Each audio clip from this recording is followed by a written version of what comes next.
So there's this weird glitch that happens in pretty much any group setting. The person who talks the most often gets seen as the leader, and it doesn't really matter if they're the most competent person in the room.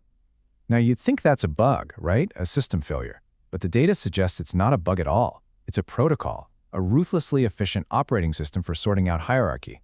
And that's what we're going to do. We're going to reverse engineer it. Look, this isn't some new idea.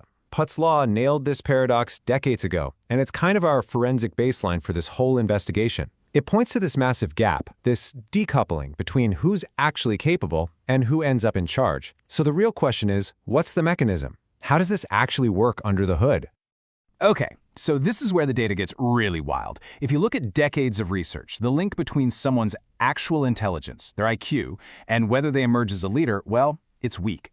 The correlation is only about 0.25, but the correlation with just how much someone talks, that's a massive 0.73. Think about that. The system is weighing the sound coming out of someone's mouth almost 3 times more heavily than what's actually going on inside their brain. That's the protocol we're about to unpack. So to really get this, we have to reframe the problem. This isn't people in a group making a bad judgment call. This is an operating system hardwired into us to solve the whole who's in charge problem with the absolute minimum amount of energy. It is, by its very design, a shortcut. All right, here is the core thesis. Your brain is fundamentally lazy. It's a metabolic miser, built to conserve energy at all costs. And to do that, it runs a heuristic. It swaps out the really hard, energy-draining question, who is the most capable person in this room, for a much simpler, low-cost proxy, who is generating the most acoustic signal. Now, there's a formal name for this process. It's called a fast and frugal heuristic. And it's a specific kind of mental tool that's actually designed to ignore almost all the available information. See, its prime directive isn't to be accurate. It's to be fast and cheap, energetically speaking. And this really shows you the trade-off we're making, constantly. Answering the hard question requires what psychologists call System 2 thinking. It's slow, it's deliberate, it takes a ton of energy. But answering the proxy question, that's pure System 1. It's gut instinct, it's fast, and it relies on raw sensory input. So when you're in a meeting, under pressure, which one do you think your brain is going to default to? It picks the low-cost option, every single time. And here's exactly why that happens. The sheer computational cost of truly verifying who's the most competent person in a group, it explodes factorially. We're talking O(n) factorial. Your brain literally cannot afford the energy to run that calculation in real time. So you know what? It doesn't. It runs the acoustic shortcut instead. But for that shortcut to work, it has to lock onto a very specific signal.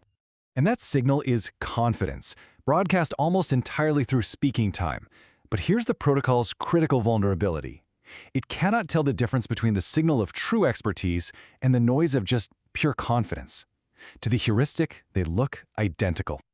Okay, so we have to stress test this. We've got to red team our own thesis here. The most obvious counterargument, right, is that this correlation is just a byproduct. I mean, it makes sense, doesn't it? Maybe intelligent, competent people are just more confident, and so they naturally talk more. It's a perfectly logical assumption.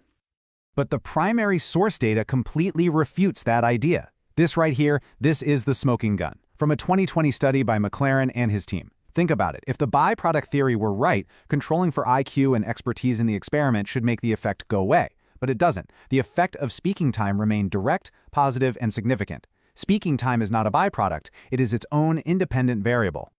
So what you end up with is this matrix of archetypes. And the system's biggest flaw is its inability, at least at first, to tell the difference between the effective leader, high-quality content, high quantity of speaking, and the loud idiot, low-quality content, also a high quality of speaking. Why? Because that fast and frugal heuristic is only measuring one axis, quantity. To the system, both of these people are sending off a very similar leadership signal.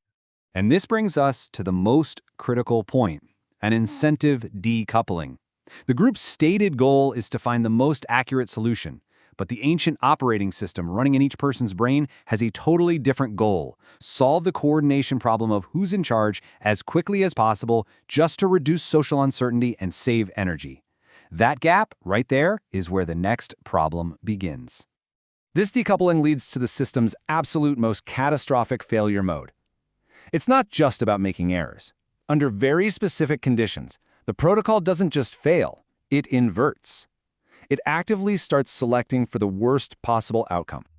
We call this competence inversion. It's what happens when the Babble heuristic collides with the Dunning-Kruger effect. The least competent people are often the most confident. Their unearned confidence makes them talk the most, and the heuristic therefore selects them for leadership precisely because of their incompetence, not in spite of it. Now, the system isn't completely defenseless. It does have some fail-safes.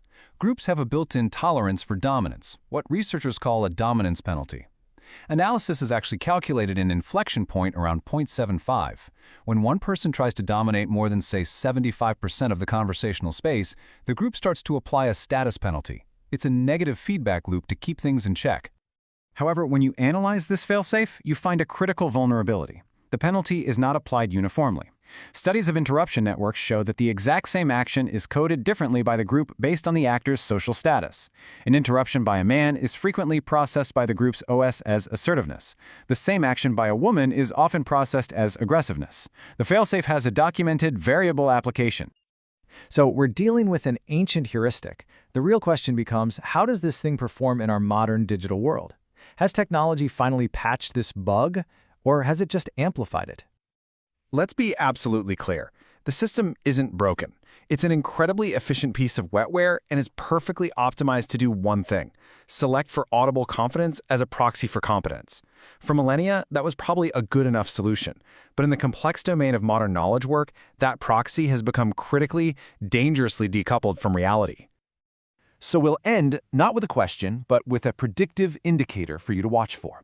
As AI-powered meeting tools start to deploy things like airtime equality metrics, watch for the institutional resistance. That friction, that organizational pushback, is the modern immune response of a very ancient protocol protecting its own execution.